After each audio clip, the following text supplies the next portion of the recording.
Hi, and welcome to Pittman's Pumpkin Patch.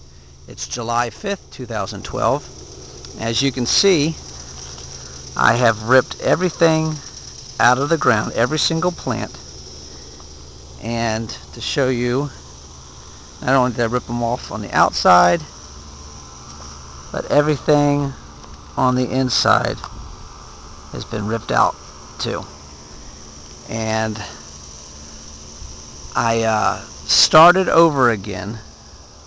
I had what I am almost certain was a mosaic virus, which is there's no cure for it. And what that results in a lot of times is stunted growth, which is what I had. Vines stopped growing. Cupping or curling of the leaves, which I had big time, as you guys seen in previous videos. A mosaic coloring pattern going on your leaves, which I had on many of them. And so it was just going to be a waste of time. The plants and fruits and stuff were not going to develop, and even if they did, they would be molted and spotted, and it just wasn't going to be worth it. So I had to cut my losses and ripped everything out of the ground, and I replanted what seeds I had left. And I have a 90-day variety that I didn't plant before, but I did this time, and they'll be ready by October 4th. And I also, well, let me take you a quick tour, because I switched things around.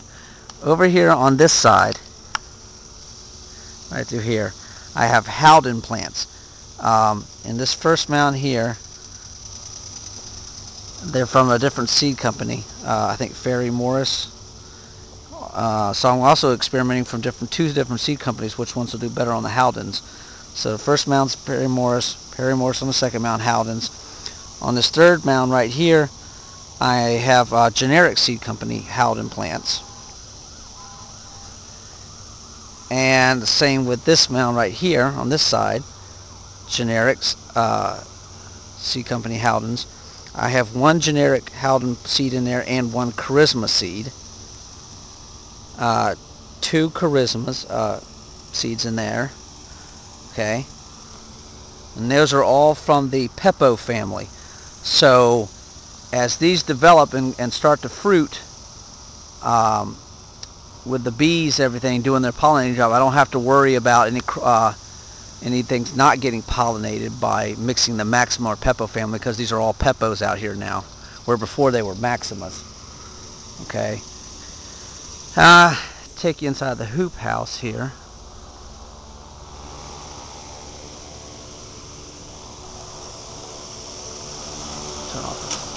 Turn off the fan for a moment.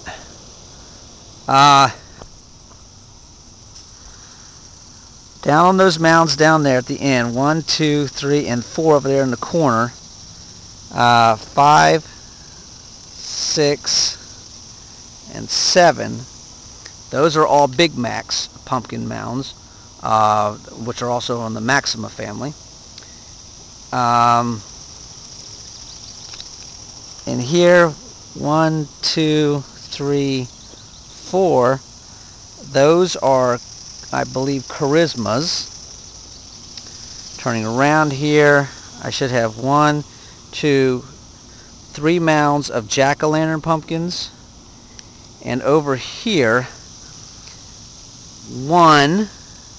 Now this one I left empty because it's right by the door, and I didn't want to have to worry about stepping on plants, so I left it empty. And I'm using this good soil here as extra for the other plants when they start to lean over a little bit, if I need to mound them up a little bit more, or fill in some holes where water tends to sit or something. So that's empty.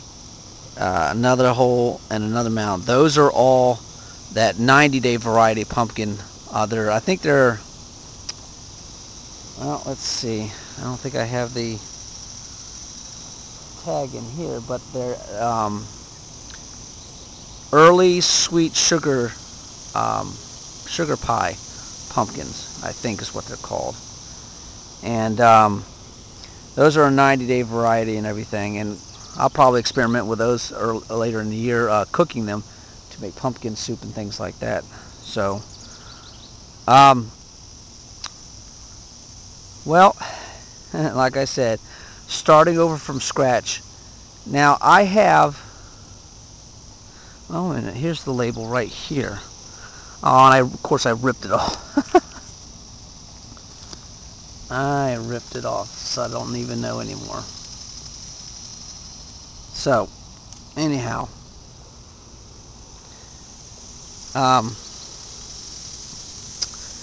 what I think happened about how I got this mosaic virus is,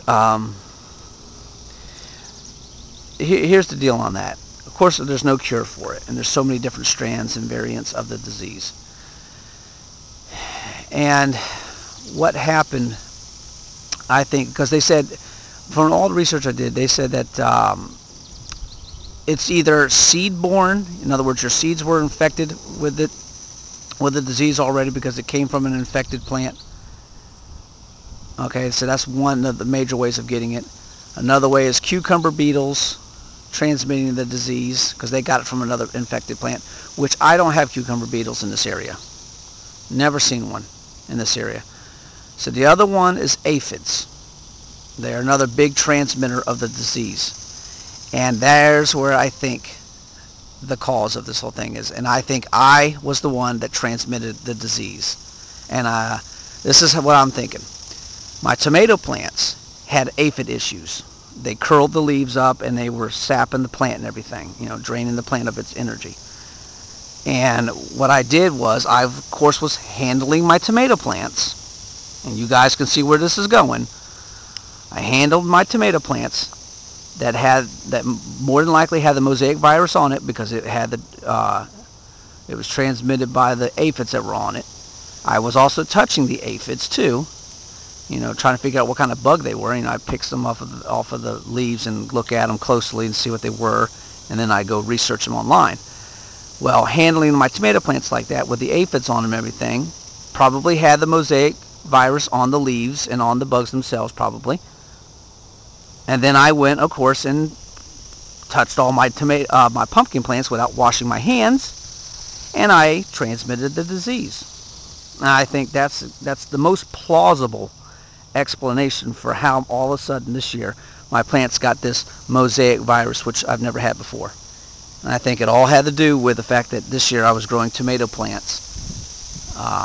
And now last year I grew one or two small ones, but they were late in the year and I didn't really care too much about it, so I didn't.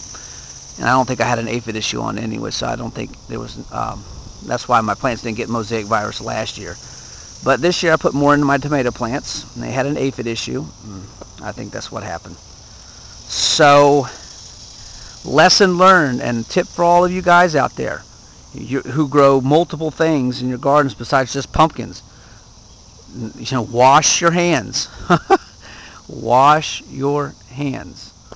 Or, you know, don't go out and handle tomato plants and other plants like that and then go touch your other different kind of plants, because you unknowingly will be transmitting some kind of disease or virus to your plants and end up like what I did, having to rip everything out of the ground, all that hard work that went into it. You know, money invested in the soil, time and sweat and everything, getting your garden right, all for naught because of transmitting this disease, because I didn't wash my hands. And I didn't know any better as far as, you know, handling one plant and going to another. Didn't even think about it. Never crossed my mind. So lesson learned. So maybe I'll just carry a little bottle of Germ-X with me out here and keep it, hand sanitizer, and keep my hands clean. And just make sure I don't, you know, touch the pumpkin plants and stuff after dealing with tomatoes and things like that. So, anyhow, the pie pumpkin ones should be ready by October 4th. The Charisma and Howdens should be ready, because they're 110 to 115 day variety, those two. They should be ready by right around October 25th to October 29th. A little bit later than what I would like, but it'll be kind of nice having some pumpkins ripening and growing on the vines right around, you know, late September through October, and that would be kind of nice. And then my Big Macs are 120-day varieties, and they should be ready by about November 4th. So, you know, my timing didn't get to be what I wanted it to be, but I'm trying to salvage what I can out of this, and another lesson learned, huh? So it'll be about another 5 to 8 days or so for a lot of these seeds to germinate. The Howdens will probably be the first ones to pop up. They usually are, and along with the Big Macs, they're usually the first to pop up. Usually 5 to 6 days or so, and some of them start popping up, start sprouting. So back to square one, huh, guys? But at least not all is lost. There's still hope. All right, from Pittman's Pumpkin Patch. We'll see you guys later, and I hope everybody had a happy 4th of July. Bye.